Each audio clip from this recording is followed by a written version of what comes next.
We can take a look at one more. Let's take a look at one more puzzle. I want to do J. Let's do J. J is another 10 by 10. No hints, no time. Don't worry about the time. When you're learning, don't worry about, don't rush, don't time attack it. Okay. So again, we have another 10 by 10. That means our biggest number could possibly be 10. Won't always. There doesn't have to be a 10. But in this case, we have a 10. So that row across, completely colored. Next biggest number. Our next biggest number is 8. We have several 8s here.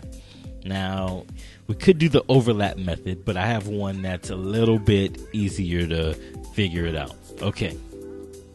So let's start the far left with our first 8. 8 squares in a row. So let's see. We can count down. 1, 2, 3, 4. Our fourth square is colored in. So that means that everything after, until we get to 8, has to be colored in if it's 8 consecutive squares in this 10 by 10. So let's count again. And when I get past 4, I'm going to color them in until I get to 8.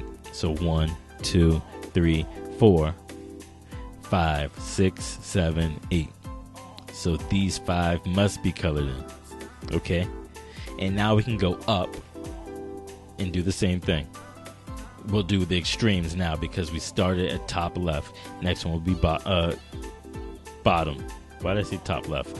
Far top, far bottom.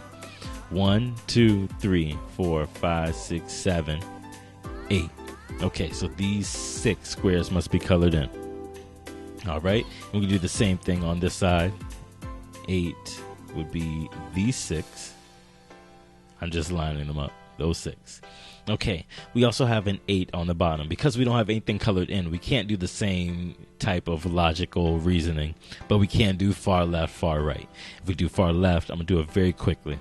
If we do far left, it's 1, 2, 3, 4, 5, 6, 7, 8. This is our 8th square. If we do far right, it's 1, 2, 3, 4, 5, 6, 7, 8. This is our 8th square. So for the overlap, this square was the going from far left, and this square was from going for far right. So everything in between should be colored in. Okay. Next biggest would be 6. 6, we could do the same thing. I'm gonna go through it very quickly. 1, 2, 3, 4, 5, 6, and then going far right. 1, 2, 3, 4, 5, 6. The overlap here is much smaller. It was this square and this square. All right. Now, let's see. Let's do a little bit of cleanup because we do have some rows that have been solved. I'll go ahead and get rid of all the squares that we cannot use anymore. And that does change what we just did. Now, let's take a look at the 8s. The 8 going across first. We killed 2 squares.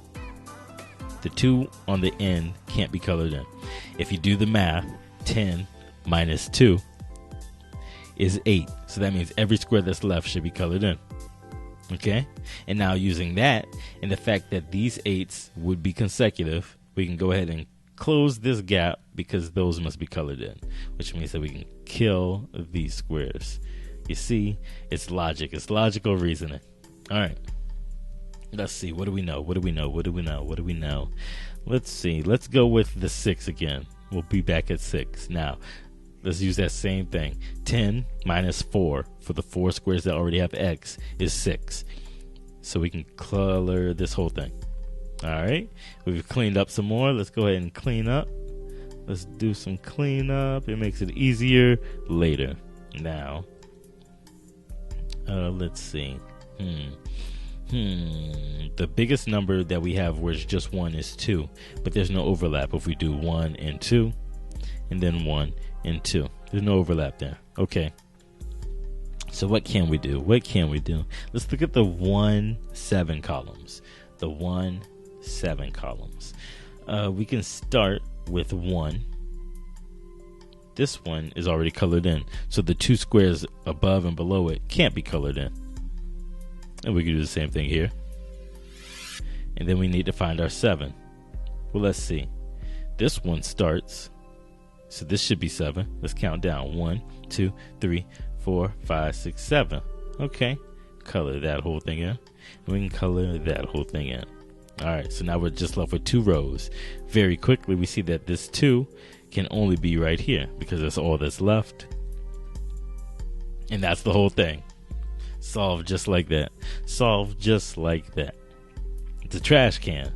I thought it was going to be a house at first, but it's a trash can. All right, and that's solving a 10 by 10. You can use all of those strategies to solve 5 by 5s, 10 by 10s, things like that. If you enjoyed this video, give it a like and subscribe so that you can see more as soon as they come out. Thanks for watching.